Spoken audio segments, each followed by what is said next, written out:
not talking obviously here about saved people, because he rejects them. And we also know from the Gospel of John, for example, and also from the book of Revelation, that saved people do not stand in the final judgment. But here are people who do stand in the final judgment and who are making a claim they think is valid. In the day of judgment, people are not going to be fakers.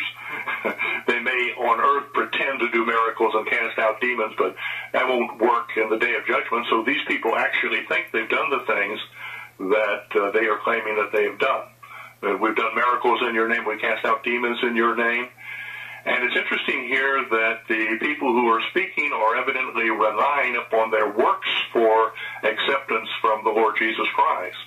And they feel that these works are genuine. And yet he rejects them. He says, I never knew you.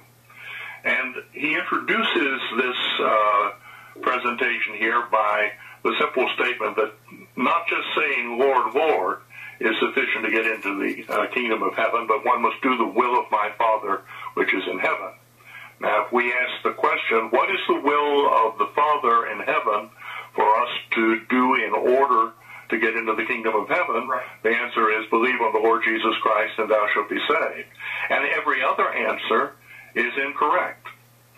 So if a person says, I expect to get into the kingdom of heaven because I've done this or that or the other thing, they have not done the will of the Father in heaven. They've not done what God says must be done in order to enter. I think it's worth pointing out here that in the Gospel of Matthew, it wasn't necessary for Matthew to spell this point out to his readers. The Gospel of Matthew is a gospel obviously written to Christian readers.